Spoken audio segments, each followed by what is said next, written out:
Hi guys, and welcome back to my YouTube channel. It is Zachary Reality and you're watching Zachary Reality. Today we are going to be recapping, breaking down, and talking about the secret lives of Mormon wives on Hulu. All 8 episodes dropped last Friday. I binged it last weekend, so this review is a few days late. So maybe some things have changed, in my opinion, because so much has happened on social media since the show ended, and there's been a lot of revelations, some family members commenting on the show. So my thoughts are like a little different than maybe when I first watched it. So I apologize for not filming a reaction like immediately. But I watched the show over the weekend and I loved it. The Secret Lives of Mormon Wives. Like, what an amazing show. I need more. I need more now. Like, this is a show that I think everybody fell in love with, and I'm not surprised. It was just so riveting, so interesting. I literally want to book a flight to Utah immediately. I just loved it so much. So last week I did go to an event to celebrate the show that Hulu put together, and I did interview Taylor, Layla, Mikayla, and Jessie. So if you have not seen those interviews, they are on my channel. I did interview them and meet all of the ladies except for Jenn. I didn't get to meet her before I saw the show. So I wish that I could relive that event, because now I watch the show and I'm like, oh my gosh. And I didn't meet Macy either. I didn't get to meet her. But all the girls I met were lovely, even Whitney. I did not know what to expect with her going into it. And I really enjoyed the dynamic of the show and all the girls. So let's talk about it. I have put some of my thoughts out there on TikTok already, so maybe you have seen them. My number one favorite on the show was Demi. I just felt like she just said it how it is. She was not scared to stand up for herself. And she just called things for what they were. She was straight up. She was a loyal, supportive friend. And if you gave her bad energy, she was going to call you out on it. And we saw that a lot throughout the season. Sometimes she took an aggressive approach, but I honestly thought it was necessary when Whitney was causing so many problems. So, like, Demi for me was my number one. I just loved watching her. Now, she does have a bit of an age gap with her husband, but her husband is like 46 and she's 29. So the age gap is only 17 years. Right? Which isn't like that crazy. Also, her husband was on The Bachelorette. He was on Claire Crawley's season. Can you believe that? Also, her husband is hot. Oh my God, have you seen that man? I wish he filmed more. He was so handsome. And Demi also was breathtaking and beautiful. I mean, that girl is gorgeous. I just have no notes for her. Watching her was just so much fun. Moving on to Jessie, who I will say is my second favorite on the show. Absolutely loved her. I loved interviewing her last week. I thought she had such a good vibe and it was just so easy to connect with her. She was positive. She was fun. She has great hair. I think it's clear that a lot of the girls go to Jessie's hair salon to get their extensions because they all had amazing hair. Like, every single girl's hair looked phenomenal. It's because of Jessie. Jessie also tried to move storyline a little bit. I felt like she was not afraid to confront Whitney. She was very similar to Demi in that she did call things for what they were. She is just a positive, bright light. Like, I felt like she gossiped a little bit, but like everyone gossips in life, including me. Right now, I'm gossiping. So it's just like, I thought Jessie had an amazing first season and I would love to learn more about her and see more. Someone else I really loved on the show was Layla. She was one of the younger girls on the show. She went through a divorce. We saw that she had her divorce party, which I thought was iconic. Layla, I loved meeting last week. She said that she has a boyfriend now. So I think that there is more to explore with Layla in season 2. Another girl on the show was... Let's talk about Taylor. Taylor really started off this show. She was the center of Mom Talk. She put these girls together. There was so much camera time for Taylor in the beginning. You know, the first pilot was all about Taylor because, you know, that's kind of what got us to tune into this show. The whole swinger scandal, the whole Mom Talk.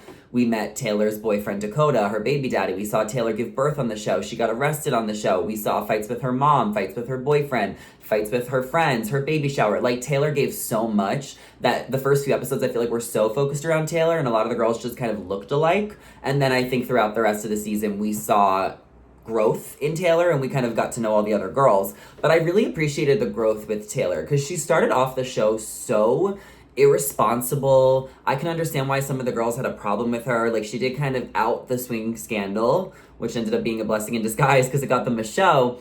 But I also think that, you know, her getting arrested was just like extremely immature of her to get drunk and be so reckless. And like Taylor was a really reckless friend for a while, but we saw the growth of Taylor throughout the season where she was like actively trying to make changes in her life and like work on things and own up to her mistakes and solve her problems. So it was a really interesting story to watch. And you can kind of tell that all the girls really did rally around her and they all really support her, which speaks a lot to her character, because I think it's easy to get jealous of whoever is the main star or like has the biggest whatever. And I don't think Taylor is going to be the center of the show forever. Like, I'm sorry, Demi is coming for that center spot because she is such a queen. There's so many dynamic personalities on the show. It's not all about Taylor. And I like that she found her way in the group, because I feel like she brought them together, but they also like included her and gave her a second chance. And I just loved watching her friendships. I thought it was really cool. I didn't like watching her relationship with Dakota because it was very toxic. I think they were really stressed about the baby. Obviously, it was at a wedlock. It was right after the scandal. Her mom had concerns. A lot of her friends had concerns. So I do think that Dakota is a little bit, you know, unhinged at times.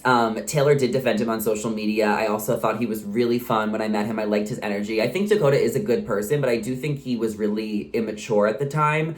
And I think he was panicking about having a baby. And I think he was way too jealous and like protective of Taylor. Where Taylor also was like not able to get over Jenna, this girl in the past, which we're gonna get into soon.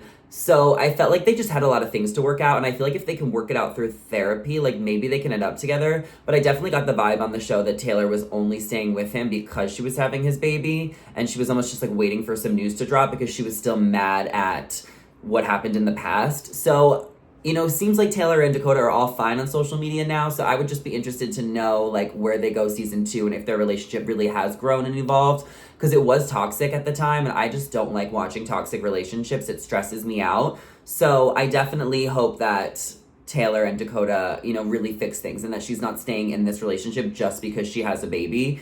And I felt like Macy was a really good friend to Taylor throughout the season. I thought Macy was a good friend to everybody throughout the season. Macy seems normal. Macy seems kind. She heard everyone out. She called everyone out on their BS. Maybe she was like I don't even want to call her a pushover, because I felt like she did stand up for herself and she called things out. Like she never got involved in Dakota and Taylor's relationship. It was a toxic relationship that she noticed and was trying to help her friend. Just like Taylor's mom, who I really liked as well, was trying to help Taylor. Like, people who care about Taylor are letting her know that, like, there was a toxicness going on and, like, she was just trying to fix it. I didn't really like how the show ended, where Macy was calling this girl Jenna to get the tea, because obviously Taylor's not going to call her. Taylor's giving birth. And then, like, the show ended and we never got the tea. And now this girl Jenna just popped up on TikTok and she's going to do a story time when. That's not Macy's fault. I guess they're gonna hold that for season 2. If you're making a season 2, can you do it sooner than later, please? Like, I wish that they had more episodes to release. I could have kept watching that. Like, I thoroughly enjoyed every single episode. It was such a good show. Like, 10 out of 10. I am invested in the Mormon culture. I am invested in Utah. Like I said, I want to go to Utah now. I think I went as a kid. I want to go now. I love, like, everything about the culture. I find it so fascinating. And I just thought that Macy did a really good job, like, explaining that to everybody and like holding down the fort and like bridging the gap, and she heard everybody out. So I can't wait to see what happens next season. Please give it to us sooner rather than later. We can talk about, we have 2 girls left to talk about. We have to talk about Jenn and Whitney. Let's start with Whitney. I actually have stronger thoughts on Jenn, so I'm gonna do Whitney first, and then we'll get into Jenn and Zach.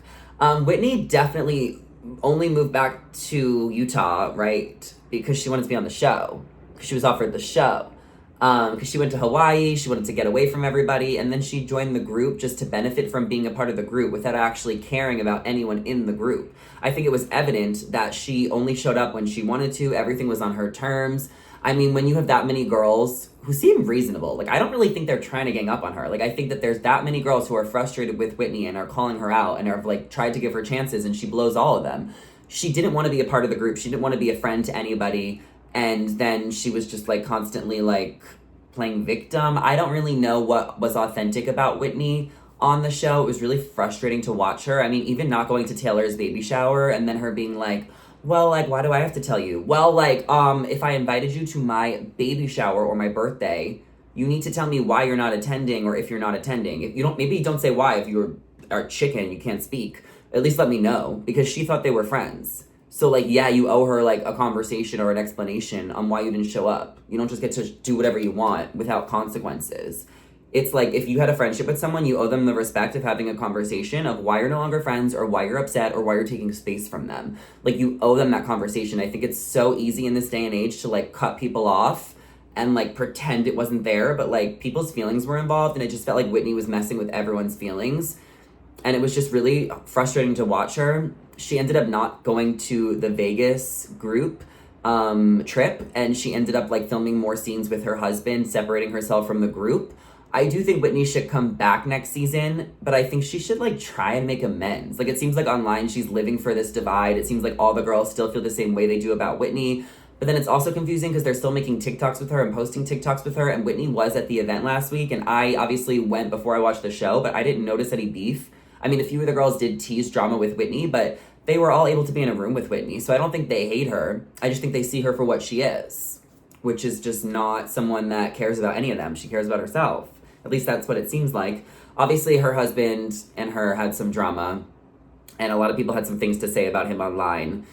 You know, come on, guys. We can't be like that. Whitney did open up about her husband's, like, porn addiction, and I feel like that was sincere. Like, I do feel like she tried to, like, form relationships with people, and then when she realized that she wasn't the queen bee and things weren't going her way, that's kind of when she started to retract, you know? The last person I want to talk about is Jen Affleck. She really triggered me a lot this season, and it's crazy because she seems like the sweetest girl ever, but she also seems like a girl who was brainwashed, walked all over, threw her husband under the bus, but also, like, was in a toxic relationship that she didn't know how to get out of. It's so confusing because a lot of his family members have spoken out on social media about the show and about her. His family's upset with her. So, because I guess she aired it out on TV and made him look bad, but, like, he made himself look bad. Why is he being so controlling, and why is he screaming at her, like, all the time? Like, what? When she didn't know about the Chippendales, and when she found out, she left. She cried and left because she felt bad and did the right thing and left. And then he gambled all her money away, the $2,500, and then she was going to move to New York with him, and she pays for everything, and then he acts like that, and then she says that she comes from a poor family. And I know there was some people who were saying, no, she wasn't looking down at her mom, but, like, talking down at her family or whatever, but, like, it did kind of seem like that, the way she phrased it. Like, my mom's a janitor, and then Zach's mom or Zach's dad is the surgeon. Like, I don't know. Like, I know that there was two ways to look at that, so I'm not going to bash her and her mom. I'm sure that she loves her parents, so I'm sorry. But, like, it just felt like she was trying to be like, I'm an Affleck. And then you marry into this rich family, and then you'd end up paying all the bills, and you have no control. So it's like, at what cost is it to marry into a rich family, you know, marry into this Affleck family, and you can't even choose who comes to your baby shower or whatever it was? You know, Jen was just really frustrating to watch. I think that she just seemed really immature in her relationship on the show, and, like, all the girls were trying to help her. They were trying to talk sense into her. And I felt like she got it. And I even feel like in her interviews present day, like, she gets it now. And she says that they're working on things. It's been a year. It was a wake-up call for Zach. So I'm interested to see where they will go next season. I do want all the girls back. And then maybe get a new girl in there as, like, a friend of or something. I mean, the show was just genius. It was a genius concept. I root for all of them, even Jen and Whitney. But I really loved watching a lot of the other girls who I just named besides Jen and Whitney so much. I fell in love with all 6 of those girls. I thought they were so amazing. And there is room to grow for Whitney and Jen, and I will definitely give them another chance on season 2. I loved the show so much. I really think it was something that came out of nowhere, something different, something we've never seen before as reality fans, and just such a success. So I can't wait to hear what you guys think about the show. Let me know if you agree with my thoughts in the comments down below. Do not forget to check out my other recaps on my channel, like my Selling Sunset recap I did yesterday, and my interviews with Jessie, Layla, Taylor, and Michaela. Oh my god, Michaela! Oh my god, I'm doing my outro and I forgot about Michaela. Oops. Michaela, I am so sorry. But she didn't get involved in any drama this season, and I felt like she just kind of floated. She seems sweet and cool. Like, nothing wrong with her. But, like, I don't think that she was, like, a big reality star on the show. Like, I just felt like she was friends with Whitney in the beginning. Even she got fed up. So I think that really speaks to Whitney's character, that even her BFF, Michaela, was getting fed up. And obviously Michaela also had some health struggles. I wish we heard more about that. But she didn't really get much airtime, and there wasn't much to say. But she seems like a really normal, sweet, cool girl. So let me know your thoughts in the comments down below of this season of The Secret Lives of Mormon Wives. Give this video a big thumbs up and do not forget to hit subscribe. And I will see you guys in the next one. Bye.